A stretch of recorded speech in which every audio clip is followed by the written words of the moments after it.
ನಮಸ್ತೆ.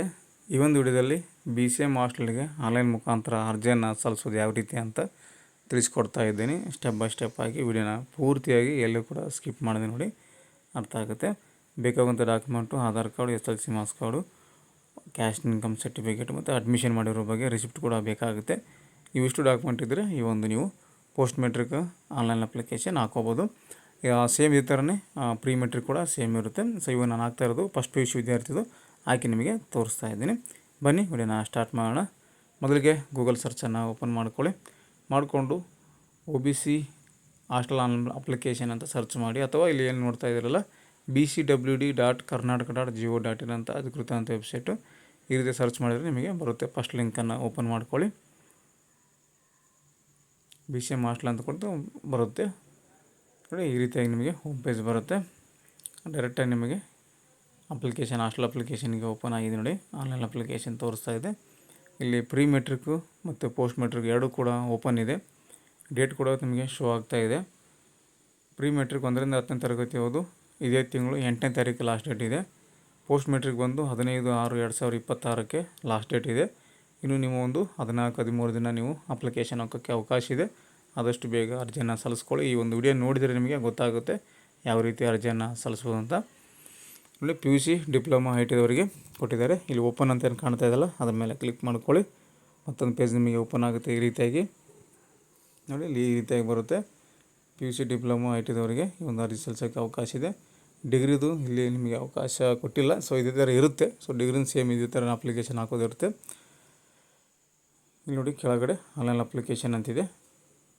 Click here to ಅಂತಿದೆಯಲ್ಲ ಇದ್ರ ಮೇಲೆ ಕ್ಲಿಕ್ ಮಾಡಿದರೆ ನಿಮಗೆ ಇನ್ನೊಂದು ಪೇಜ್ ಈ ರೀತಿಯಾಗಿ ಓಪನ್ ಆಗುತ್ತೆ. BCWD ಹಾಸ್ಟೆಲ್ ಪೋರ್ಟಲ್ ಅಂತ.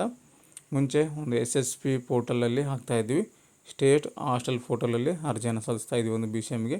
ಸೊ ಇವಾಗ ಇದನ್ನು ಚೇಂಜಸನ್ನು ಮಾಡಿದ್ದಾರೆ ನೋಡಿ. Pre matric and post matric ಅಂತ ಎರಡು ರೀತಿ ಕೊಟ್ಟಿದ್ದಾರೆ. ಇಲ್ಲಿ ಅಪ್ಲೈ ನೌ ಅಂತ ಒಂದು ಆಪ್ಷನ್ ಇದೆ ನೋಡಿ, ಅದನ್ನು ನೀವು ಚೆಕ್ ಮಾಡ್ಕೊಳ್ಳಿ. ಮತ್ತು ಇಲ್ಲಿ ಏನೋ ಗೈಡ್ಲೈನ್ಸ್ ನೋಡ್ಬೇಕು, ಡೆಡ್ಲೈನ್ಸ್ ನೋಡ್ಬೇಕಂದ್ರೆ ಇಲ್ಲಿ ಚೆಕ್ ಡೆಡ್ಲೈನ್ಸ್ ಅಂತಿದೆ, ಅದನ್ನು ಕ್ಲಿಕ್ ಮಾಡ್ಕೊಂಡು ನೀವು ನೋಡ್ಕೋಬೋದು. ನಾವೀಗ ಅಪ್ಲೈ ಮಾಡಬೇಕಾಗಿದೆ, ಹಾಗಾಗಿ ಅಪ್ಲೈ ನೌ ಅಂತ ಕ್ಲಿಕ್ ಮಾಡಿ. ಅಪ್ಲೈ ನೌ ಅಂತ ಕ್ಲಿಕ್ ಮಾಡಿದರೆ ನಿಮಗೆ ಈ ರೀತಿ ಬರುತ್ತೆ. ಅಪ್ಲೈ ಇನ್ 5 ಈಸಿ ಸ್ಟೆಪ್ಸ್ ಅಂತ ಕೊಟ್ಟಿದ್ದಾರೆ. ರೆಡಿ ಟು ಅಪ್ಲೈ ಅಂತಿದೆ ನೋಡಿ. ಇಲ್ಲಿ ನಿಮಗೆ post matric pre matric ID ಇದೆ.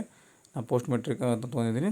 ತೊಗೊಂಡಾಗ ನಿಮಗೆ ಈ ರೀತಿಯಾಗಿ ಬರುತ್ತೆ. Do you have state scholarship account ಅಂತಿದೆ. SSPದು ಅಕೌಂಟ್ ಇರಲೇಬೇಕಾಗುತ್ತೆ. SSP ಪೋರ್ಟಲಲ್ಲಿ ನಿಮ್ಮದು ಯೂಸರ್ ID ಪಾಸ್ವರ್ಡ್ ಇದ್ದರೆ ಮಾತ್ರ ನಿಮಗೆ ಈ ಒಂದು ಹಾಸ್ಟೆಲ್ ಅಪ್ಲಿಕೇಶನ್ ಹಾಕೋಕ್ಕೆ ಬರುತ್ತೆ. ಸೊ ಈ ವಿದ್ಯಾರ್ಥಿದು ಅಕೌಂಟ್ ಇದೆ, SSP ಸ್ಕಾಲರ್ಶಿಪ್ ಹಾಕ್ಕೊಂಡಿದ್ದಾರೆ.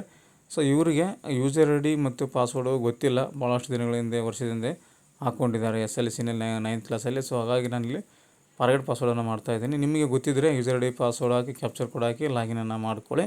ಸೊ ಈ ವಿದ್ಯಾರ್ಥಿದು ಪಾಸ್ವರ್ಡು ಗೊತ್ತಿಲ್ಲ, ಯೂಸರ್ ನೇಮು ಗೊತ್ತಿಲ್ಲ. ಹಾಗಾಗಿ ನಾವು ಯುವರ್ ಸ್ಟೂಡೆಂಟ್ ID ಅಂತ ಒಂದು ಆಪ್ಷನ್ ಇದೆ ನೋಡಿ. ನಿಮ್ಮೊಂದು ರಿಜಿಸ್ಟ್ರೇಷನ್ ನಂಬರ್ ತಿಳ್ಕೊಬೇಕು, SSP ಸ್ಕಾಲರ್ಶಿಪ್ದು ID ನಂಬರ್ ತಿಳ್ಕೊಬೇಕಂದ್ರೆ ನಾವು ಯುವರ್ ID ಅಂತ ತೊಗೊಳ್ಳಿ. ಇಲ್ಲಿ ನಿಮ್ಮ ಒಂದು ವಿದ್ಯಾರ್ಥಿಯ ಆಧಾರ್ ಕಾರ್ಡನ್ನು ಹಾಕೋಬೇಕಾಗುತ್ತೆ. ನಿಮಗೆ ಗೊತ್ತಿದ್ದರೆ ಡೈರೆಕ್ಟಾಗಿ ಲಾಗಿನ್ ಮಾಡ್ಕೊಳ್ಳಿ. ಸೊ ಈ ವಿದ್ಯಾರ್ಥಿದು ಐಡಿನೇ ಗೊತ್ತಿಲ್ಲ SSPದು, ಹಾಗಾಗಿ ನಾನು ಆಧಾರ್ ಕಾರ್ಡ್ ಹಾಕಿ ಈ ಒಂದು ಐಡಿಯನ್ನು ತಿಳ್ಕೊತಾ ಇದ್ದೀನಿ ನೋಡಿ. ಆಧಾರ್ ಕಾರ್ಡ್ ಹಾಕಿ ನೀವು ಗೆಟ್ ಅಂತ ಕೊಟ್ಟಿದ್ರೆ ನಿಮಗೆ ಇಲ್ಲಿ ನಿಮಗೆ ತೋರಿಸುತ್ತೆ, SSPದು ID ತೋರಿಸುತ್ತೆ. ಆ ಒಂದು ಐಡಿಯನ್ನು ನೋಟ್ ಮಾಡಿ ಇಟ್ಕೋಬೇಕಾಗುತ್ತೆ. ಕೆಳಗಡೆ ಹೆಸರು ತೋರಿಸುತ್ತೆ ಮತ್ತು ನಿಮ್ಮೊಂದು ID ತೋರಿಸುತ್ತೆ. ಇದನ್ನು ನೋಟ್ ಮಾಡಿಕೊಂಡು ನೆಕ್ಸ್ಟ್ ಇವಾಗ ಫಾರ್ಗೆಟ್ ಪಾಸ್ವರ್ಡನ್ನು ಮಾಡ್ಕೋಬೇಕು. ಫಾರ್ಗೆಟ್ ಪಾಸ್ವರ್ಡ್ ಮಾಡ್ಕೊಂಡಾಗ ಅಲ್ಲಿ ಹೊಸ ಒಂದು ಪಾಸ್ವರ್ಡು ಸೆಟ್ ಆಗೋಕ್ಕೆ ಅವಕಾಶ ಇರುತ್ತೆ. ಸೊ ಇದನ್ನು ನೋಟ್ ಮಾಡಿಕೊಂಡು ನಾನು ಇವಾಗ ಮತ್ತೆ ಫಾರ್ಗೆಟ್ ಪಾಸ್ವರ್ಡನ್ನು ಮಾಡ್ತೀನಿ. ಹಾಸ್ಟೆಲ್ ಅಪ್ಲಿಕೇಶನ್ ಹಾಕುವಾಗ ಫಾರ್ಗೆಟ್ ಪಾಸ್ವರ್ಡು ಮತ್ತು ID ತಿಳ್ಕೊಬೇಕಂದ್ರೆ SSP ಪೋರ್ಟಲಲ್ಲೇ ಮಾಡ್ಕೋಬೇಕಾಗುತ್ತೆ ನೋಡಿ. ಫಾರ್ಗೆಟ್ ಪಾಸ್ವರ್ಡು ಇಲ್ಲೇ ಮಾಡ್ತಾಯಿದ್ದೀನಿ. ಇಲ್ಲೇ ಮಾಡಿಕೊಂಡ್ರೆ ನಿಮಗೆ ಇದೇ ಒಂದು ಯೂಸರ್ ID ಪಾಸ್ವರ್ಡು ಅಲ್ಲಿ ನಿಮಗೆ ಹಾಸ್ಟೆಲ್ ಅಪ್ಲಿಕೇಶನಲ್ಲಿ ಯೂಸ್ ಆಗುತ್ತೆ. ಮೊದಲಿಗೆ ಸ್ಟೂಡೆಂಟ್ ID ಹಾಕ್ತಾಯಿದ್ದೀನಿ, SSP ID.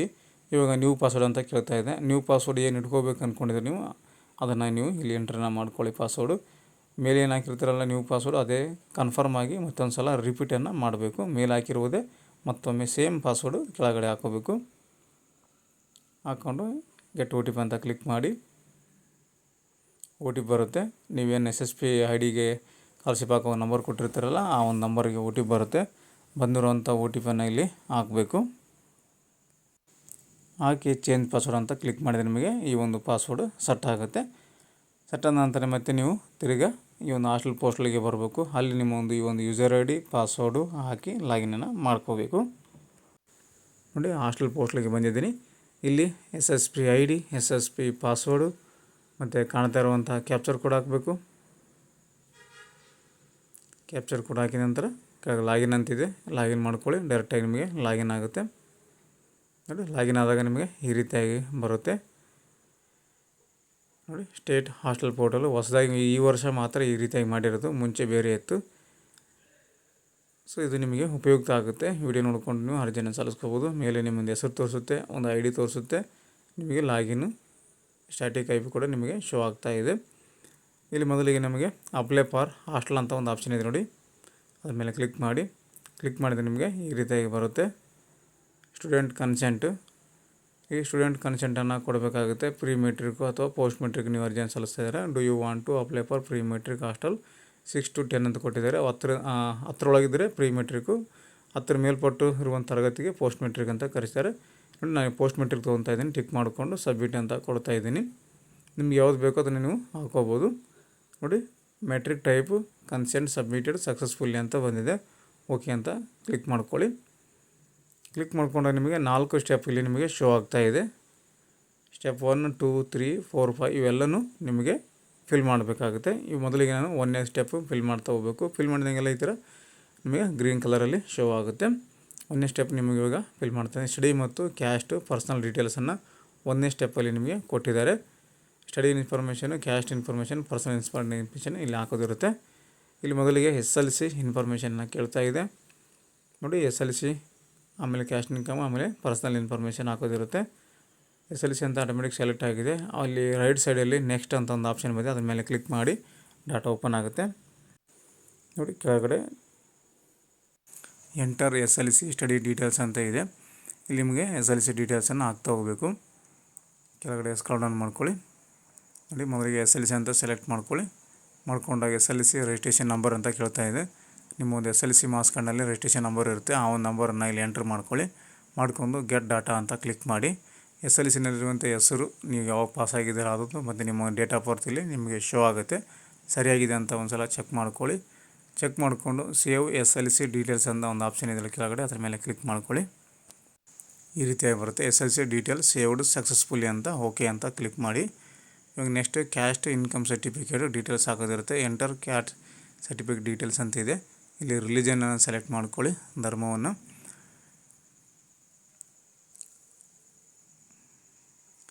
ನೋಡಿ ನಿಮ್ಮದು ಯಾವುದಿದೆ ಅದನ್ನು ಇಲ್ಲಿ ಸೆಲೆಕ್ಟನ್ನು ಮಾಡ್ಕೊಳ್ಳಿ. ಯಾವುದೇ ಥರ ತಪ್ಪು ಮಾಹಿತಿ ಹಾಕಬಾರ್ದು. ತಪ್ಪು ಮಾಹಿತಿ ಆದರೆ ನಿಮಗೆ ಅಪ್ಲಿಕೇಶನ್ ರಿಜೆಕ್ಟ್ ಆಗೋ ಚಾನ್ಸ್ ಇರುತ್ತೆ. ಹಾಗಾಗಿ ಕ್ಯಾಟಗರಿ ಕೇಳ್ತಾ ಇದೆ SC ST 2A 2B 3A 3B category 1 general. ಈ ರೀತಿಯಾಗಿ ನಿಮಗೆ ಇಲ್ಲಿ ಕೇಳುತ್ತೆ. ನಿಮ್ದು ಯಾವುದಿದೆ ಅದನ್ನು ಸೆಲೆಕ್ಟನ್ನು ಮಾಡ್ಕೊಳ್ಳಿ. ನಿಮ್ಗೆ ಗೊತ್ತಾಗಿಲ್ಲ ಅಂದರೆ ನಿಮ್ಮ ಕ್ಯಾಸ್ಟ್ ಸರ್ಟಿಫಿಕೇಟ್ನಲ್ಲಿರುತ್ತೆ, ಅದನ್ನು ನೋಡಿಕೊಂಡು ಸೆಲೆಕ್ಟ್ ಮಾಡ್ಕೊಳ್ಳಿ. ಇಲ್ಲಿ ಕ್ಯಾಸ್ಟ್ ಸರ್ಟಿಫಿಕೇಟ್ ಆರ್.ಡಿ ನಂಬರನ್ನು ಕೇಳ್ತಾ ಇದೆ. 15 ಡಿಜಿಟ್ ಆರ್.ಡಿ ನಂಬರನ್ನ ಇಲ್ಲಿ ಎಂಟರ್ ಮಾಡಬೇಕು. ಅದೇ ರೀತಿಯಾಗಿ ಕೆಳಗಡೆ ಇನ್ಕಮ್ ಸರ್ಟಿಫಿಕೇಟು ಆರ್.ಡಿ ನಂಬರನ್ನು ಕೂಡ ಎಂಟ್ರ್ ಮಾಡಬೇಕು. ಕಾಸ್ಟ್ ಇನ್ಕಮ್ ಎರಡೂ ಕೂಡ ಎಂಟ್ರ್ ಮಾಡಬೇಕು. SC ST ಕ್ಯಾಟಗರಿ 1 ಮಾತ್ರ ಕ್ಯಾಸ್ಟ್ ಬೇರೆ, ಇನ್ಕಮ್ ಬೇರೆ, ಆರ್.ಡಿ ನಂಬರ್ ಇರುತ್ತೆ, ಅದನ್ನು ಎಂಟ್ರ್ ಮಾಡಬೇಕು. 2A 2B 3A 3Bಗೆ ಸೇರಿದವರು ಒಂದೇ ಸರ್ಟಿಫಿಕೇಟ್ನಲ್ಲಿ ಇನ್ಕಮ್ಮು ಮತ್ತು ಕ್ಯಾಸ್ಟಿಗೆ ಎರಡು ಕೂಡ ಇರುತ್ತೆ. ಎರಡು ಕೂಡ ಸೇಮ್ ಒಂದು ಆರ್.ಡಿ ನಂಬರ್ನ ಹಾಕಿ ನೀವು ಚೆಕ್ ಅಂತ ಕೊಡಬೇಕು. ಚೆಕ್ ಅಂತ ಕೊಟ್ಟಾಗ ಈ ಸರ್ಟಿಫಿಕೇಟ್ನಲ್ಲಿ ನಿಮ್ಮ ಒಂದು ಹೆಸರು, ಜಾತಿ ಹೆಸರು, ತಂದೆ ಹೆಸರು ಎಲ್ಲ ಇಲ್ಲಿ ನಿಮಗೆ ಶೋ ಆಗುತ್ತೆ, ಯಾವೊಂದು ವರ್ಗ ಅಂತ. ಎಲ್ಲನೂ ಸರಿಯಾಗಿದೆ ಅಂತ ನೋಡಿಕೊಂಡು ಸೇವ್ ಕಾಸ್ಟ್ ಇನ್ಕಮ್ ಡೀಟೇಲ್ಸ್ ಅಂತ ಕ್ಲಿಕ್ ಮಾಡಿ. ಈ ರೀತಿ ನಿಮಗೆ caste income details saved successfully ಅಂತ ಬಂದಿದೆ. ಓಕೆ ಅಂತ ಕ್ಲಿಕ್ ಮಾಡಿ. ಕ್ಲಿಕ್ ಮಾಡಿದ ನಂತರ ಮತ್ತೆ ನಿಮಗೆ ನೆಕ್ಸ್ಟ್ ಸ್ಟೆಪ್ ಈ ರೀತಿಯಾಗಿ ಬರುತ್ತೆ. Do you belonging to any special category ಅಂತ ಬಂದಿದೆ. ಸೊ ಇಲ್ಲಿ ನಿಮಗೆ ಸ್ಪೆಷಲ್ ಕ್ಯಾಟಗರಿ ಆಗಿದ್ದರೆ ಎಸ್ ಅಂತ ಕೊಡಬೇಕು, ಇಲ್ಲಾಂದರೆ ನೋ ಅಂತ ಕ್ಲಿಕ್ ಮಾಡ್ಕೊಳ್ಳಿ. ಇದು ಪರ್ಸನಲ್ ಡೀಟೇಲ್ಸ್ಗೆ ಬಂದಿದೆ 3ನೇ ಸ್ಟೆಪ್ಪು. ಅಂದರೆ 1ರಲ್ಲೇ 3ನೇ ಸ್ಟೆಪ್ ಅಂತ ಕೊಟ್ಟಿದ್ದಾರೆ ಪರ್ಸನಲ್ ಡೀಟೇಲ್ಸು. ಸೊ ಅಲ್ಲಿ ಸ್ಪೆಷಲ್ ಕ್ಯಾಟಗರಿನ ಸೆಲೆಕ್ಟ್ ಮಾಡ್ಕೊಳ್ಳಿ. ಸ್ಪೆಷಲ್ ಕ್ಯಾಟಗರಿ ಇದ್ದರೆ ಮಾತ್ರ ಎಸ್ ಅಂತ ಕೊಡಬೇಕು. ಸ್ಪೆಷಲ್ ಕ್ಯಾಟಗರಿ ಅಲ್ಲ ನಾವು ಅಂದರೆ ಅದನ್ನು ನೀವು ಸೆಲೆಕ್ಟ್ ಮಾಡ್ಕೋಕ್ಕೆ ಹೋಗಬೇಡಿ. ನಾನು ಇಲ್ಲಿ ನೋ ಅಂತ ತೊಗೊತಾ ಇದ್ದೀನಿ ವಿದ್ಯಾರ್ಥಿದು. ನೋ ಅಂತ ಹಾಕಿದ ಮೇಲೆ ಇಮೇಲ್ ಐ ಡಿ ಕೇಳ್ತಾ ಇದೆ. ಚಾಲ್ತಿಯಲ್ಲಿರುವಂಥ ಇಮೇಲ್ ಐ ಡಿಯನ್ನು ಎಂಟ್ರ್ ಮಾಡ್ಕೊಳ್ಳಿ. ಅದರ ನಂತರ ಹೋಮ್ ಡಿಸ್ಟಿಕ್ ಕೇಳ್ತಾ ಇದೆ. ಸ್ವಂತ ಜಿಲ್ಲೆ ಯಾವುದಿದೆ ಆ ಒಂದು ಜಿಲ್ಲೆಯನ್ನು ಇಲ್ಲಿ ಸೆಲೆಕ್ಟ್ ಮಾಡ್ಕೊಳ್ಳಿ. ಅದರ ನಂತರ ಇಲ್ಲಿ ತಾಲೂಕು ಕೇಳುತ್ತೆ. ಸ್ವಂತ ತಾಲೂಕು ಯಾವುದು, ಯಾವ ಒಂದು ತಾಲೂಕಿನಲ್ಲಿದ್ದರೆ ನೀವು ಆ ಒಂದು ತಾಲೂಕನ್ನು ಹಾಕಬೇಕು. ಯಾವುದೇ ರೀತಿ ತಪ್ಪು ಮಾಹಿತಿ ಆಗಬಾರ್ದು, ಅವಸರ ಮಾಡಬಾರ್ದು. ಅಪ್ಲಿಕೇಶನ್ ಹಾಕುವಾಗ ಅವಸರ ಮಾಡಿದರೆ ನಿಮಗೆ ಇನ್ಫಾರ್ಮೇಷನ್ ರಾಂಗ್ ಎಂಟ್ರಿ ಆಗುತ್ತೆ. ಹಾಗಾಗಿ ತುಂಬ ಕೇರ್ಫುಲ್ಲಾಗಿ ವಿಚಾರ ಮಾಡಿ ನೀವು ಇದನ್ನು ಸೆಲೆಕ್ಟನ್ನು ಮಾಡ್ಕೋಬೇಕು. ಇವಾಗ ತಾಲೂಕನ್ನು ಹಾಕ್ತಾಯಿದ್ದೀನಿ. ಕೆಲವೊಬ್ಬರು ಕನ್ಫ್ಯೂಸ್ ಆಗಿ ತಾಲೂಕನ್ನು ಬೇರೆ ಬೇರೆ ಹಾಕಿಬಿಡ್ತಾರೆ. ಹೊಸ ತಾಲೂಕುಗಳು ಕ್ರಿಯೇಟ್ ಆಗಿರ್ತವೆ ಇತ್ತೀಚಿನ ದಿನಗಳಲ್ಲಿ. ಹಾಗಾಗಿ ನೋಡಿಕೊಂಡು ಎಂಟ್ರನ್ನ ಮಾಡ್ಕೊಳ್ಳಿ. ಯಾವ ತಾಲೂಕು ಬರುತ್ತೆ ನಿಮ್ಮದು ಅಂತ ಗೊತ್ತಿಲ್ಲ ಅಂದರೆ ಯಾರನ್ನಾದ್ರೂ ಕೇಳಿಗಿಸಿ ಸೆಲೆಕ್ಟನ್ನು ಮಾಡ್ಕೊಳ್ಳಿ. ತಾಲೂಕು ನಂತರ ಸೆಲೆಕ್ಟ್ ಅಸೆಂಬ್ಲಿ ಕಾನ್ಸ್ಟಿಟ್ಯೂನ್ಸಿ ಅಂತ ಕೇಳ್ತಾ ಇದೆ. ವಿಧಾನಸಭಾ ಕ್ಷೇತ್ರವನ್ನು ಆಯ್ಕೆ ಮಾಡಿ ಅಂತಿದೆ. ವಿಧಾನಸಭಾ ಕ್ಷೇತ್ರ ಕೂಡ ಅಷ್ಟೇ, ಯಾವುದೇ ರೀತಿ ತಪ್ಪಾಗಿ ಹಾಕಬಾರ್ದು. ನಿಮಗೆ ಗೊತ್ತಿಲ್ಲ ಅಂದರೆ ಯಾರನ್ನಾದ್ರೂ ಕೇಳಿಕೊಂಡು ಹಾಕ್ಕೊಳ್ಳಿ. ಅದನಂತರ ಪಿನ್ ಕೋಡ್ ಕೇಳ್ತಾ ಇದೆ, ಪಿನ್ ಕೋಡು ಹಾಕ್ಕೊಳ್ಳಿ. ನಿಮಗೆ ಪಿನ್ ಕೋಡು ಕೂಡ ಗೊತ್ತಾಗಿಲ್ಲ ಅಂದರೆ ನಿಮ್ಮ ಒಂದು ಆಧಾರ್ ಕಾರ್ಡ್ನಲ್ಲಿ ಇರುತ್ತೆ ಪಿನ್ ಕೋಡು, ಅಥವಾ ರೇಷನ್ ಕಾರ್ಡ್ನಲ್ಲಿ ಕೂಡ ಪಿನ್ ಕೋಡ್ ಇರುತ್ತೆ, ಮತ್ತು ನಿಮ್ಮದು ವೋಟಿಂಗ್ ಕಾರ್ಡ್ನಲ್ಲಿ ಕೂಡ ಪಿನ್ ಕೋಡ್ ಇರುತ್ತೆ. ಅದನ್ನು ನೋಡಿಕೊಂಡು ಎಂಟರ್ ಮಾಡ್ಕೊಳ್ಳಿ. ಯಾಕಂದರೆ ಇನ್ಫಾರ್ಮೇಷನ್ ತಪ್ಪಾಗಿ ಎಂಟ್ರ್ ಮಾಡಬಾರ್ದು. ಅವರು ಅಪ್ಲಿಕೇಶನ್ ಹಾಕುವಾಗ ಕೂಡ ಕೊಟ್ಟಿದ್ದಾರೆ ಸೂಚನೆಯಲ್ಲಿ, ಯಾವುದೇ ರೀತಿ ತಪ್ಪು ಮಾಹಿತಿ ನೀವು ಎಂಟ್ರ್ ಮಾಡಿದರೆ ಅಪ್ಲಿಕೇಶನ್ ರಿಜೆಕ್ಟ್ ಮಾಡಲಾಗುವುದು ಅಂತ ಕೊಟ್ಟಿದ್ದಾರೆ ಸೂಚನೆಯಲ್ಲಿ. ಹಾಗಾಗಿ ಕರೆಕ್ಟಾಗಿದ್ದ ಮಾಹಿತಿಯನ್ನು ಹಾಕಬೇಕು. ಪಿನ್ ಕೋಡ್ ಹಾಕಿದ ನಂತರ ಇಲ್ಲಿ ಅಡ್ರೆಸ್ ಕೇಳ್ತಾ ಇದೆ. ಪರ್ಮನೆಂಟ್ ಅಡ್ರೆಸ್ಸನ್ನು ನೀವು ಹಾಕೋಬೇಕಾಗುತ್ತೆ. ಆಧಾರ್ ಕಾರ್ಡ್ನಲ್ಲಿರುವಂತೆ ಈ ಒಂದು ಅಡ್ರೆಸ್ಸನ್ನು ಹಾಕೋಬೇಕು. ಸಂಪೂರ್ಣದ ವಿಳಾಸನ ತೊಗೋಬೇಕು. ಅರ್ಧಂಬರ್ಧ ಫಿಲ್ ಮಾಡಿ ನೀವು ಹಾಗೆ ಬಿಡುವಂಗಿಲ್ಲ. ಕೆಲವೊಬ್ಬರು ಬೇರೆ ಊರ ಹೆಸರು ಹಾಕಿ ಬಿಟ್ಟುಬಿಡ್ತಾರೆ. ಆ ಒಂದು ಊರ ಹೆಸರು ಯಾವ ತಾಲೂಕು ಬರುತ್ತೆ, ಯಾವ ಜಿಲ್ಲೆ ಬರುತ್ತೆ ಅಂತಲೇ ಗೊತ್ತಿರೋದಿಲ್ಲ.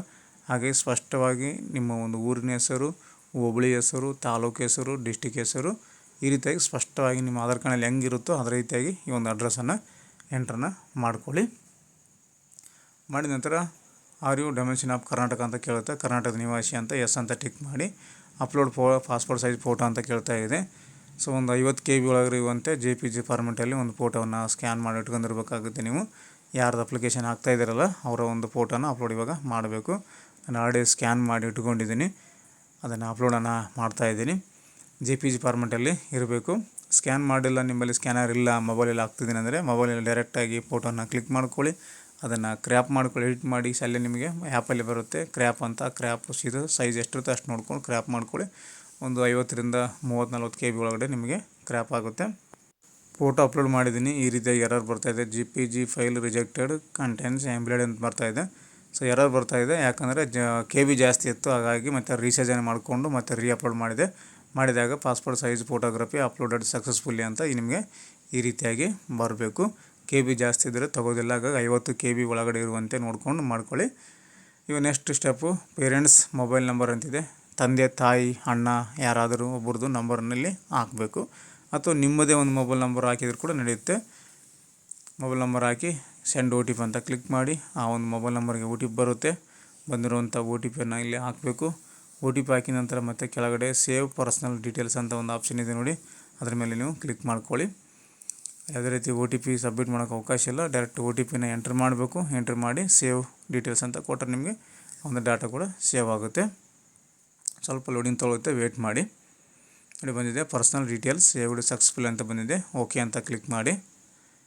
ಕ್ಲಿಕ್ ಮಾಡಿದ ಇವಾಗ ನಿಮಗೆ ನೆಕ್ಸ್ಟ್ ಸ್ಟೆಪ್ಪಿಗೆ ಹೋಗುತ್ತೆ. 1ನೇ ಸ್ಟೆಪ್ ಕಂಪ್ಲೀಟ್ ಆಗಿದೆ. ಇವಾಗ 2ನೇ ಸ್ಟೆಪ್ಪಿಗೆ ಬಂದಿದೆ. ಕಾಲೇಜು ಕೋರ್ಸ್ ಡೀಟೇಲ್ಸ್ಗೆ ಬಂದಿದೆ. ಇದರಲ್ಲಿ 2 ಸ್ಟೆಪ್ ಇದ್ದಾವೆ. ಕಾಲೇಜು ಕೋರ್ಸ್ ಡೀಟೇಲ್ಸ್ನಲ್ಲಿ 2 ಸ್ಟೆಪ್ಪು. ಅದರ ನಂತರ 3ನೇ ಸ್ಟೆಪ್ಪು, 4ನೇ ಸ್ಟೆಪ್ಪನ್ನು ಕಂಪ್ಲೀಟ್ ಮಾಡಿ ತೋರಿಸ್ತೀನಿ. ಮೊದಲಿಗೆ ಕಾಲೇಜ್ ಕೋರ್ಸನ್ನು ಇವಾಗ ಹಾಕ್ತಾ ಹೋಗಬೇಕು. ಪ್ರೆಸೆಂಟ್ ಏನು ಓದ್ತಾ ಇದ್ದಾರಲ್ಲ ಆ ಒಂದು ಸ್ಟಡೀಸ್ ಇನ್ಫಾರ್ಮೇಷನನ್ನು ಇಲ್ಲಿ ಹಾಕೋದಿರುತ್ತೆ. Are you studying in any university institution located outside Karnataka ಅಂತಿದೆ. ನೋ ಅಂತಲೇ ಟಿಕ್ ಮಾಡಿ. ಅದು ಆಟೋಮೆಟಿಕ್ಕಾಗಿ ನೋ ಅಂತ ಇರುತ್ತೆ. ಕರ್ನಾಟಕ ಬಿಟ್ಟು ಬೇರೆ ರಾಜ್ಯದಲ್ಲಿ ಓದಿದರೆ ನೋ ಅಂತ ತೊಗೋಬೇಕು. ಓದಿದರೆ ಎಸ್ ಅಂತ ತೊಗೊಳ್ಳಿ, ಓದಿಲ್ಲ ಅಂದರೆ ನೋ ಅಂತ ತೊಗೊಳ್ಳಿ. ನೋಡಿ ಕೊಟ್ಟಿದ್ದಾರೆ, ಸರಿಯಾಗಿ ಓದ್ಕೊಂಡು ಅಪ್ಲೈನ ಮಾಡಬೇಕು. ಸೆಲೆಕ್ಟ್ ಯೂನಿವರ್ಸಿಟಿ ಆರ್ ಬೋರ್ಡ್ ಅಂತಿದೆ. ಯೂನಿವರ್ಸಿಟಿಯನ್ನು ಸೆಲೆಕ್ಟ್ ಮಾಡ್ಕೊಳ್ಳಿ. ಈ ಒಂದು ವಿದ್ಯಾರ್ಥಿ PUC ಓದ್ತಾ ಇದ್ದಾರೆ. Department of pre university education ಅಂತಿದ್ದಲ್ಲ, ಈ ಒಂದು PUC ಅಂತ ಬರುತ್ತೆ. ಇದರಲ್ಲಿ department of pre university pre education university PUC ಅಂತ ಕೊಟ್ಟಿರ್ತಾರೆ. ಅದನ್ನು ಸೆಲೆಕ್ಟ್ ಮಾಡ್ಕೋಬೇಕು. ನೀವು ಡಿಪ್ಲೊಮೊ ITI ಆಗ್ತಾ ಇದ್ದರೆ, ನಿಮ್ಗೆ ಗೊತ್ತಿಲ್ಲ ಅಂದರೆ ನಿಮ್ದು ಯಾರಾದರೂ ಸರ್ಗಳು ಪರಿಚಯ ಇದ್ದರೆ ಅಥವಾ ಗೂಗಲ್ ಸರ್ಚ್ ಮಾಡ್ಕೊಳ್ಳಿ. ITI, ಡಿಪ್ಲೊಮೊ, ಡಿಗ್ರಿ, ಇಂಜಿನಿಯರಿಂಗ್ ಯಾವ್ದು ಆಗ್ತಾಯಿದ್ರೆ ಅದನ್ನು ನಿಮಗೆ ಯೂನಿವರ್ಸಿಟಿದ ನೇಮ್ ಗೊತ್ತಿರಬೇಕು. ಗೊತ್ತಿಲ್ಲ ಅಂದರೆ ಯಾರನ್ನಾದ್ರೂ ಕೇಳ್ಕೊಂಡು ಆವಾಗ ಅಪ್ಲೈನ ಮಾಡ್ಕೊಳ್ಳಿ. ನೀವೇನಾದರೂ ಗೊತ್ತಿಲ್ಲಾರ್ದೆ ಯಾವುದಾದ್ರು ಒಂದು ಯೂನಿವರ್ಸಿಟಿ ತಪ್ಪಾಗಿ ಹಾಕ್ಕೊಂಡಿರಂದರೆ ನಿಮಗೆ ಅಪ್ಲಿಕೇಶನ್ ರಿಜೆಕ್ಟ್ ಆಗೋ ಚಾನ್ಸ್ ಇರುತ್ತೆ. ಹಾಗಾಗಿ ತುಂಬ ಕೇರ್ಫುಲ್ಲಾಗಿ ಹಾಕ್ಕೊಳ್ಳಿ. UG ಆರ್ PG ಅಂತ ಕೇಳ್ತಾ ಇದೆ. ಅಂಡರ್ ಗ್ರಾಜುಯೇಟು ಅಥವಾ ಪೋಸ್ಟ್ ಗ್ರಾಜುಯೇಟ್ ಅಂತ ಕೇಳ್ತಾ ಇದೆ. ಮತ್ತು ಡಿಪ್ಲೊಮೊ ITI PUC ಅಂತಿದೆ. ಸೊ ನಾನು PUCದು ಆಗ್ತಾಯಿದ್ದೀನಿ, ಆಗ PUC ಅಂತ ತೊಗೊಂಡಿನಿ. ಅದರ ನಂತರ ಇಲ್ಲಿ ನಿಮಗೆ ಯೂನಿವರ್ಸಿಟಿ ರಿಜಿಸ್ಟ್ರೇಷನ್ ಬೋರ್ಡ್ ನಂಬರ್ ಇದೆ ಅಂತ ಇದೆ, ಇಲ್ಲ ಅಂತ ಇದೆ. ಸೊ ನೋ ಅಂತ ತೊಗೊಂಡಿನಿ. ಇನ್ನೂ ವಿದ್ಯಾರ್ಥಿಗೆ ರಿಜಿಸ್ಟ್ರೇಷನ್ ನಂಬರ್ ಕೊಟ್ಟಿಲ್ಲ. ಅನಂತರ ಇಲ್ಲಿ ಸೆಲೆಕ್ಟ್ ಕಾಲೇಜ್ ಡಿಸ್ಟಿಕ್ ಅಂತಿದೆ. ಕಾಲೇಜ್ ಯಾವ ಡಿಸ್ಟಿಕ್ನಲ್ಲಿ ಆ ಡಿಸ್ಟಿಕ್ ತೊಗೊಳ್ಳಿ. ಮತ್ತು ಯಾವ ತಾಲೂಕಿನಲ್ಲಿದೆ ಆ ತಾಲೂಕನ್ನು ಸೆಲೆಕ್ಟ್ ಮಾಡ್ಕೊಳ್ಳಿ. ತಾಲೂಕು ನಂತರ ಕಾಲೇಜ್ ಲಿಸ್ಟ್ ಬರುತ್ತೆ ಇಲ್ಲಿ ನಿಮಗೆ. ಅಂದರೆ ಈ ಆ ಒಂದು ತಾಲೂಕು, ಆ ಒಂದು ಜಿಲ್ಲೆಯಲ್ಲಿ ಆ ಒಂದು ಎಷ್ಟು ಕಾಲೇಜ್ ಇದ್ದಾವೋ ಅಷ್ಟು ಕಾಲೇಜ್ ಹೆಸರು ನಿಮಗೆ ಇಲ್ಲಿ ಶೋ ಆಗುತ್ತೆ ಹೋಗುತ್ತೆ. ಕಾಲೇಜ್ ಕೂಡ ಅಷ್ಟೇ ಒಂದೊಂದು ಹೆಸರಿನಿಂದ ಎರಡೆರಡು ಮೂರು ಕಾಲೇಜ್ ಇರ್ತವೆ. ಸ್ವಲ್ಪ ಡಿಫ್ರೆನ್ಸ್ ಇರ್ತವೆ. ನೇಮು ಸ್ಟಾರ್ಟಿಂಗಲ್ಲಿ ಸೇಮ್ ಇರುತ್ತೆ, ಲಾಸ್ಟಲ್ಲಿ ಸ್ವಲ್ಪ ಕೊನೆಯಲ್ಲಿ ಹೆಸರು ಬೇರೆ ಇರ್ತವೆ. ಹಾಗಾಗಿ ಇದು ಕಾಲೇಜು ಸೆಲೆಕ್ಟ್ ಮಾಡ್ಕೋವಾಗ ತುಂಬಾ ಕೇರ್ಫುಲ್ಲಾಗಿ ಕಾಲೇಜನ್ನು ಸೆಲೆಕ್ಟನ್ನು ಮಾಡ್ಕೋಬೇಕು. ಇಲ್ಲಿ ಕೂಡ ಭಾಳಷ್ಟು ವಿದ್ಯಾರ್ಥಿಗಳು ಬೇರೆ ಕಾಲೇಜನ್ನು ಸೆಲೆಕ್ಟ್ ಮಾಡ್ಕೊಂಡಿದ್ದೀನಿ ಸರ್, ಇವಾಗ ಎಡಿಟ್ ಮಾಡೋಕೆ ಆಪ್ಷನ್ ಇದೆಯಾ ಅಂತ ಕೇಳ್ತಿರ್ತಾರೆ. ಹಾಗಾಗಿ ಹೇಳ್ತಾ ಇದ್ದೀನಿ, ಕಾಲೇಜ್ ಸೆಲೆಕ್ಟ್ ಮಾಡ್ಕೋವಾಗ ತುಂಬ ಕೇರ್ಫುಲ್ಲಾಗಿ ನಿಮ್ಮದೇನ ಅದೇ ಕಾಲೇಜಿನ ಅಂತ ಕನ್ಫರ್ಮ್ ಮಾಡಿಕೊಂಡು ಸೆಲೆಕ್ಟನ್ನು ಮಾಡ್ಕೊಳ್ಳಿ. ಕಾಲೇಜ್ ಸೆಲೆಕ್ಟ್ ಮಾಡ್ಕೊಂಡಿದ್ದೀನಿ. ಇವಾಗ ಕೋರ್ಸ್ ಕೇಳ್ತಾಯಿದೆ, ಸೆಲೆಕ್ಟ್ ಕೋರ್ಸು PUC ಅಂತ ತೊಗೊಂಡಿನಿ. ಫಸ್ಟ್ PUC ವಿದ್ಯಾರ್ಥಿ ಸೆಲೆಕ್ಟ್ ಡಿಸಿಪ್ಲಿನ್ ಕೋರ್ಸ್ ಕಾಂಬಿನೇಷನ್ ಅಂತಿದೆ. ಇಲ್ಲಿ ಸಬ್ಜೆಕ್ಟನ್ನು ಸೆಲೆಕ್ಟ್ ಮಾಡ್ಕೋಬೇಕು. ಕಾಂಬಿನೇಷನ್ ಇದೆಯಲ್ಲ ಪೇಪರ್ದು, ಈಗ ಆರ್ಟ್ಸು, ಸೈನ್ಸು, ಕಾಮರ್ಸ್ ಅಂತ ಸಬ್ಜೆಕ್ಟ್ ಇರ್ತವೆ, ಕೋರ್ಸ್ ಇರ್ತವೆ. ಆ ಕೋರ್ಸಲ್ಲಿ ಯಾವ್ಯಾವ ಪೇಪರ್ ಇರ್ತಾವಲ್ಲ ಆ ಒಂದು ಕಾಂಬಿನೇಷನ್ದಲ್ಲಿ ಲಿಸ್ಟನ್ನು ಕೊಟ್ಟಿರ್ತಾರೆ. ಆರ್ಟ್ಸ್ಗೆ ಬೇರೆ ಇರುತ್ತೆ, ಸೈನ್ಸ್ಗೆ ಬೇರೆ ಇರುತ್ತೆ, ಕಾಮರ್ಸ್ಗೆ ಬೇರೆ ಇರುತ್ತೆ. ಸೊ ಇದನ್ನು ಕೂಡ ಅಷ್ಟೇ, ನಿಮಗೆ ಗೊತ್ತಿದ್ದರೆ ಹಾಕ್ಕೊಳ್ಳಿ, ಗೊತ್ತಿಲ್ಲ ಅಂದರೆ ಯಾರನ್ನಾದ್ರೂ ಗೊತ್ತಿದ್ದವರಿಗೆ ಕೇಳಿ, ಅಥವಾ ನಿಮ್ಮೊಂದು ಕಾಲೇಜು ಸ್ಕೂಲ್ನ ಒಂದು ಸರ್ಗಳಿಗೆ ಫೋನ್ ಮಾಡಿ ಈ ರೀತಿ ಕಾಂಬಿನೇಷನ್ ಕೇಳ್ತಾ ಇದೆ, ಯಾವುದು ಬರುತ್ತೆ PUCಗೆ, ಡಿಗ್ರಿಗೆ ಯಾವುದು ಬರುತ್ತೆ, ಡಿಪ್ಲೊಮಕ್ಕೆ ಯಾವ್ದು ಬರುತ್ತೆ, ITI ಯಾವ್ದು ಬರುತ್ತೆ ಕಾಂಬಿನೇಷನ್ ಅನ್ನೋದು ಕೇಳಿಗೆಸಿ ಆಯ್ಕೆಯನ್ನು ಮಾಡ್ಕೊಳ್ಳಿ. ಸುಮ್ಮನೆ ಏನೋ ಒಂದು ಬರುತ್ತೆ ಅಂತ ನೀವು ಸೆಲೆಕ್ಟ್ ಮಾಡಿಕೊಂಡ್ರೆ ನಾಳೆ ಅಲ್ಲಿ OBC ಒಂದು ಡಿಪಾರ್ಟ್ಮೆಂಟಲ್ಲಿ ಈ ಒಂದು ಅಪ್ಲಿಕೇಶನ್ ವೆರಿಫೈ ಆಗುವಾಗ ತಪ್ಪು ಮಾಹಿತಿಯನ್ನು ಹಾಕಿದ್ದಾರೆ ಅಂತ ರಿಜೆಕ್ಟ್ ಮಾಡೋ ಚಾನ್ಸ್ ಇರುತ್ತೆ. ಯಾಕಂದರೆ ಸಿಕ್ಕಾಪಟ್ಟೆ ಕಾಂಪಿಟೇಷನ್ ಇರುತ್ತೆ, ಹಾಸ್ಟೆಲ್ಗೆ ಸಿಗ್ಬೇಕಂದ್ರೆ ಸುಮ್ಮನೆ ಅಲ್ಲ. ಸೊ ಹಂಗಾಗಿ ಬಂದಿರುವಂಥ ಅರ್ಜಿಗಳನ್ನು ರಿಜೆಕ್ಟ್ ಮಾಡೋ ಚಾನ್ಸ್ ಇರುತ್ತೆ. ಕೇರ್ಫುಲ್ಲಾಗಿ ಕೇಳ್ಕೊಂಡು ಸೆಲೆಕ್ಟನ್ನು ಮಾಡ್ಕೊಳ್ಳಿ. ಕಾಂಬಿನೇಷನ್ ಕೂಡ ಸೆಲೆಕ್ಟ್ ಮಾಡಿದ ನಂತರ ನೆಕ್ಸ್ಟು ಕೋರ್ಸ್ ಇಯರ್ ಕೇಳ್ತಾ ಇದೆ. ಕೋರ್ಸ್ ಇಯರು ಫಸ್ಟ್ ಇಯರ್ ಅಥವಾ ಸೆಕೆಂಡ್ ಇಯರ್ ಅಂತ ಕೇಳ್ತಾ ಇದೆ. PUC ಫಸ್ಟ್ ಇಯರ್ ಅಥವಾ ಸೆಕೆಂಡ್ ಇಯರ್ ಯಾವುದಿರುತ್ತೋ ಅದನ್ನು ಹಾಕ್ಕೊಳ್ಳಿ ಅಂತ. ಸೇವ್ ಕಾಲೇಜ್ ಡೀಟೇಲ್ಸ್ ಅಂತ ಕೊಡಿ. ನೋಡಿ, current course details saved successfully ಅಂತ ಬಂದಿದೆ. ಓಕೆ ಅಂತ ಕ್ಲಿಕ್ ಮಾಡಿ. ಇವಾಗ ನೆಕ್ಸ್ಟ್ ಸ್ಟೆಪ್ ಹೋಗುತ್ತೆ. ಪ್ರಿವಿಯಸ್ ಕೋರ್ಸ್ ಡೀಟೇಲ್ಸ್ ಅಂತ ಕೇಳುತ್ತೆ. ಈ ಹಿಂದೆ ಏನು ಸ್ಟಡಿ ಮಾಡಿದ್ದೀರಾ, ಪ್ರಿವಿಯಸ್ ಹಿಂದಿನ ತರಗತಿಯ ಒಂದು ಕೋರ್ಸ್ ಡೀಟೇಲ್ಸನ್ನು ಹಾಕಬೇಕಾಗುತ್ತೆ. ನೋಡಿ, ಪಾಸ್ಡ್ ಇಯರ್ ಡೀಟೇಲ್ಸ್ ಅಂತ ಕೊಟ್ಟಿದ್ದಾರೆ. UG PG ಅಂತ ಇದೆ. ಸೊ ಇಲ್ಲಿ ನಾನು 10th ಅಂತ ತೊಗೊಂಡಿನಿ. 10th ಪಾಸ್ ಆಗಿದೆ ವಿದ್ಯಾರ್ಥಿ. ಸೊ 10th ನಂತರ ಇವಾಗ ಫಸ್ಟ್ PUC ಅಡ್ಮಿಷನ್ ಮಾಡಿ ಹಾಸ್ಟೆಲ್ ಅಪ್ಲಿಕೇಶನ್ ಹಾಕ್ತಾಯಿದ್ದಾರೆ.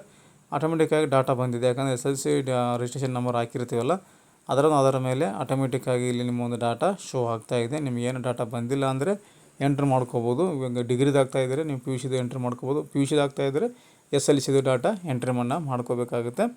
ಈ ರೀತಿಯಾಗಿರುತ್ತೆ. ಇದನ್ನೆಲ್ಲ ಸರಿಯಾಗಿದೆ ಅಂತ ಒಂದು ಸಲ ಚೆಕ್ ಮಾಡ್ಕೊಳ್ಳಿ. ಚೆಕ್ ಮಾಡಿಕೊಂಡು ಸೇವ್ ಪ್ರಿವಿಯಸ್ ಕೋರ್ಸ್ ಡೀಟೇಲ್ಸ್ ಅಂತ ಇದೆಯಲ್ಲ ಅದರ ಮೇಲೆ ಕ್ಲಿಕ್ ಮಾಡಿ. ಡಾಟಾ ಸೇವ್ ಆಗುತ್ತೆ. ಸೇವ್ಡ್ ಸಕ್ಸಸ್ಫುಲ್ ಅಂತ ಬಂದಿದೆ. ಓಕೆ ಅಂತ ಕ್ಲಿಕ್ ಮಾಡಿ. ಇವಾಗ ಮೂರನೇ ಸ್ಟೆಪ್ಪು ಹಾಸ್ಟೆಲ್ ಲಿಸ್ಟ್ ಡೀಟೇಲ್ಸ್ ಅಂತ ಬಂದಿದೆ. ಥರ್ಡ್ ಸ್ಟೆಪ್ಪಿಗೆ ಬಂದಿದೆ. ಇಲ್ಲಿ ಎಂಟರ್ ಹಾಸ್ಟೆಲ್ ಡೀಟೇಲ್ಸ್ ಅಂತಿದೆ. BCW ಅಂತಿದೆ. ಟಿಕ್ ಮಾಡ್ಕೊಳ್ಳಿ.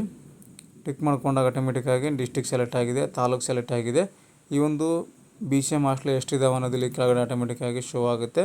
ಯಾವೊಂದು ಹಾಸ್ಟೆಲಿಗೆ ನಿಮಗೆ ಸೆಲೆಕ್ಟ್ ಮಾಡ್ಕೋಬೇಕು ಅನ್ನೋದು ಆಟೋಮೆಟಿಕ್ಕಾಗಿ ನಿಮಗೆ ಇಲ್ಲಿ ಸೆಲೆಕ್ಟನ್ನು ಆಗಿದೆ. ಕಾಲೇಜ್ ಹೆಸರು ಕೂಡ ನಿಮಗೆ ತೋರಿಸ್ತಾ ಇದೆ. ಇಲ್ಲಿ ಗೆಟ್ ಹಾಸ್ಟೆಲ್ ಅಂತ ಕ್ಲಿಕ್ ಮಾಡ್ಕೊಳ್ಳಿ. ಮೇಲಿರುವಂಥ ನಿಮಗೆ ಹಾಸ್ಟೆಲ್ ಲಿಸ್ಟನ್ನು ನಿಮಗೆ ತೋರಿಸುತ್ತೆ. ಯಾವ ಒಂದು ಹಾಸ್ಟೆಲ್ ನಿಮಗೆ ಅವೈಲೇಬಲ್ ಇದೆ ಈ ಒಂದು ತಾಲೂಕಿನಲ್ಲಿ ಅನ್ನೋದು ನಿಮಗೆ ತೋರಿಸುತ್ತೆ. ನಮಗೆ ಇಲ್ಲಿ 2 ಹಾಸ್ಟೆಲ್ ಅವೈಲೇಬಲ್ ಅಂತ ತೋರಿಸುತ್ತೆ. ಪ್ರಿಯಾರಿಟಿಯನ್ನು ಕೊಡಬೇಕಾಗುತ್ತೆ. ಮೊದಲನೇ priority, second priority, third priority, ಈ ರೀತಿಯಾಗಿ ಎಷ್ಟು ಹಾಸ್ಟೆಲ್ ಇರ್ತಾವೋ ಅಷ್ಟು ಹಾಸ್ಟೆಲ್ಗೆ ಪ್ರಿಯಾರಿಟಿಯನ್ನು ಕೊಡಲೇಬೇಕು. ನೀವೇನಾದ್ರು ಪ್ರಿಯಾರಿಟಿ ಕೊಡಲಿಲ್ಲ, ಜಸ್ಟ್ ನೀವು ಹಂಗೆ ಬಿಟ್ಟು ಸೇವ್ ಅಂತ ಕೊಟ್ಟರೆ ಅಂದರೆ ಅದು ನಿಮಗೆ ಡಾಟಾ ಸೇವ್ ಆಗೋದಿಲ್ಲ. ಎಷ್ಟು ಹಾಸ್ಟೆಲ್ ಡೀಟೇಲ್ಸ್ ತೋರಿಸುತ್ತೋ ಅಷ್ಟು ಒಂದು ಹಾಸ್ಟೆಲನ್ನು ಪ್ರಿಯಾರಿಟಿ 1 2 3 4 5 ಅಂತ ಒಂದು ಪ್ರಿಯಾರಿಟಿಯನ್ನು ಹಾಕಬೇಕು. ಆನಂತರನೇ ಈ ಒಂದು ಸೇವ್ ಹಾಸ್ಟೆಲ್ ಅಂತ ಕೊಡಿ. ನೋಡಿ, ಇವಾಗ ಒಂದು ಪ್ರಿಯಾರಿಟಿ ಹಾಕಿದ್ದೀನಿ, ಒಂದು ಹಾಗೆ ಬಿಟ್ಟಿದ್ದೀನಿ. ಸೇವ್ ಅಂತ ಕೊಟ್ಟಿದ್ದೀನಿ. ನೋಡಿ, ಸೇವ್ ಅಂತ ಕೊಟ್ಟ ನಂತರ ಪ್ರಿಯಾರಿಟಿ ಆಲ್ ಮಾನಿಟರ್ ಅಂತ ಬರ್ತದೆ. ಸೊ ಹಾಗಾಗಿ ನೋಡಿ, ಪ್ರಿಯಾರಿಟಿನ ಕೊಡಲೇಬೇಕು. ಕೊಟ್ಟಿಗೆ ಸೇವ್ ಅಂತ ಕೊಟ್ಟಾಗ ನಿಮಗೆ ಡಾಟಾ ತೊಗೊತೆ. ನೋಡಿ, ಸೇವ್ಡ್ ಸಕ್ಸಸ್ಫುಲ್ ಅಂತ ಬಂದಿದೆ. ಓಕೆ ಅಂತ ಕ್ಲಿಕ್ ಮಾಡಿ. ಕ್ಲಿಕ್ ಮಾಡಿದಾಗ 4ನೇ step final submit applicant review ಅಂತಿದೆ. ಅಪ್ಲಿಕೇಶನ್ ರಿವ್ಯೂನ ನೋಡ್ಕೋಬೇಕು. ಏನೇನಂದರೆ ಹೆಸರು, ತಂದೆ ಹೆಸರು, ತಾಯಿ ಹೆಸರು, ಡೇಟ್ ಆಫ್ ಬರ್ತು, ಯಾವ ಕಾಲೇಜ್ ಅಡ್ಮಿಷನ್ ಮಾಡಿದ್ದಾರೆ ನೀವು, ಅದು SLC ಡೀಟೇಲ್ಸನ್ನು ನೋಡ್ಕೋಬೇಕಾಗುತ್ತೆ. ನಿಮ್ಮೊಂದು ವಿಳಾಸವನ್ನು ನೋಡ್ಕೋಬೇಕಾಗುತ್ತೆ.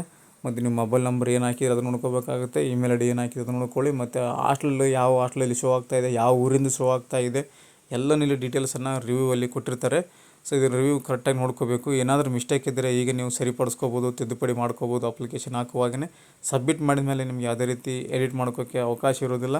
ಹಾಗಾಗಿ ಇವಾಗೇ ನೋಡ್ಕೊಂಬಿಡಬೇಕು ಏನೇನು ಹಾಕಿದ್ದಾರೆ ಇಷ್ಟೊತ್ತು ಅನ್ನೋದು ಕಂಪ್ಲೀಟಾಗಿ ಚೆಕ್ ಮಾಡ್ಕೊಂಡು ನಂತರನೇ ಸಬ್ಮಿಟನ್ನು ಮಾಡಬೇಕು. ಕೆಳಗಡೆ ಸ್ಕ್ರಾಲ್ ಡೌನ್ ಮಾಡ್ಕೊಂಡಾಗ ಡಿಕ್ಲರೇಷನ್ ಅಂತಿದೆ. ಸೊ 3 ಟಿಕ್ಕನ್ನು ಮಾಡಿಕೊಂಡು ಫೈನಲ್ ಸಬ್ಮಿಟ್ ಅಂತಿದೆ. ನೋಡಿ, ಇನ್ನು ಫೈನಲ್ ಸಬ್ಮಿಟ್ ಮೇಲೆ ಕ್ಲಿಕ್ ಮಾಡಿ. ಕ್ಲಿಕ್ ಮಾಡಿ ಸ್ವಲ್ಪ ಲೋಡಿಂಗ್ ತೊಗೊಳುತ್ತೆ. ಲೋಡಿಂಗ್ ತೊಗೊಂಡು ನೋಡಿ, ಫೈನಲ್ ಸಬ್ಮಿಟ್ ಡನ್ ಸಕ್ಸಸ್ಫುಲಿ ಅಂತ ಬಂದಿದೆ. ನೋಡಿ, ಫೈನಲ್ ಸಬ್ಮಿಟ್ ಆಗಿದೆ ಸಕ್ಸಸ್ಫುಲ್ ಆಗಿ ಅಂತ. ಓಕೆ ಅಂತ ಕ್ಲಿಕ್ ಮಾಡ್ಕೊಳ್ಳಿ. ಇವಾಗ ಅಕ್ಲಾಜ್ಮೆಂಟ್ ತೊಗೋ ಸಮಯ. ಫೈನಲ್ ಸಬ್ಮಿಟ್ ಆದ ನಂತರ ನಿಮಗೆ ಅಕ್ಲಾಜ್ಮೆಂಟನ್ನು ತೊಗೋಬೇಕಾಗುತ್ತೆ. ನೋಡಿ, ಫೈನಲ್ ಸಬ್ಮಿಟ್ ಆಗಿದೆ. ಇಲ್ಲಿ ಯಾವುದೇ ರೀತಿ ಇಲ್ಲಿ ಪ್ರಿಂಟ್ ಬರ್ತಾಯಿಲ್ಲ. ಸೊ ಹೋಮ್ ಪೇಜಲ್ಲಿ ಒಂದು ಆಪ್ಷನ್ ಇದೆ, ಅಕ್ನಾಲೆಜ್ಮೆಂಟ್ ಅಂತ ಒಂದು ಆಪ್ಷನ್ ಇದೆ. ಅಲ್ಲಿ ಹೋಗಿ ನೀವು ಈ ಒಂದು ಪ್ರಿಂಟನ್ನು ತಗೋಬೇಕು. ಮೇಲುಗಡೆ ನೀವು ಅಪ್ ಮಾಡ್ಕೊಳ್ಳಿ, ಸ್ಕ್ರೋಲ್ ಅಪ್ ಮಾಡ್ಕೊಂಡಾಗ ಮೇಲ್ಗಡೆ ಒಂದು ಅಕ್ನಾಲೆಜ್ಮೆಂಟ್ ಅನ್ನೋ ಒಂದು ಆಪ್ಷನ್ ಇದೆ, ತೋರಿಸ್ತೀನಿ ಇವಾಗ ನಿಮಗೆ. ಫಸ್ಟ್ ಅಪ್ಲೈ ಫಾರ್ ಹಾಸ್ಟೆಲ್ ಅಂತಿದೆ, ಅದ್ರ ಪಕ್ಕದಲ್ಲೇ ನೋಡಿ 4 ಸ್ಟೆಪ್ಪನ್ನು ಕಂಪ್ಲೀಟ್ ಮಾಡಿದ್ವಿ. 4 ಕೂಡ ನಮಗೆ ಇಲ್ಲಿ ಶೋ ಆಗ್ತಾಯಿದೆ. ಕಂಪ್ಲೀಟ್ ಆಗಿ ಗ್ರೀನ್ ಬಂದಿದೆ. ಇವಾಗ ಅಕ್ನಾಲೆಜ್ಮೆಂಟ್ ಅಂತಿದೆ ನೋಡಿ, ಸೆಕೆಂಡ್ ಆಪ್ಷನು. ಈ ಒಂದು ಅಕ್ನಾಲೆಜ್ಮೆಂಟ್ ಮೇಲೆ ಕ್ಲಿಕ್ ಮಾಡಿದರೆ ನಿಮಗೆ ಒಂದು PDF ಸಿಗುತ್ತೆ. ನಿಮಗೆ ನೋಡಿ ಓಪನ್ ಆಗಿದೆ. ಕೆಳಗಡೆ ಪ್ರಿಂಟ್ ಅಂತ ಆಪ್ಷನ್ ಇದೆ. ಈ ಒಂದು ಪ್ರಿಂಟ್ ಮೇಲೆ ಕ್ಲಿಕ್ ಮಾಡಿಕೊಂಡು ಒಂದು PDF ಕಾಪಿಯನ್ನು ಸೇವ್ ಮಾಡ್ಕೊಳ್ಳಿ. ಒಂದು ಪ್ರಿಂಟ್ ನಿಮ್ಮ ಹತ್ರ ಇದ್ದರೆ ಪ್ರಿಂಟ್ ತೆಗೆದು ಇಟ್ಕೊಳ್ಳಿ. PDF ಸೇವ್ ಮಾಡಿಕೊಂಡು ಮೊಬೈಲಲ್ಲಿ ಸೇವ್ ಮಾಡಿಕೊಂಡು ಆನ್ಲೈನ್ ಸೆಂಟ್ರಿಗೆ ಹೋಗಿ ಒಂದು ಪ್ರಿಂಟನ್ನು ತಗೋಬೋದು.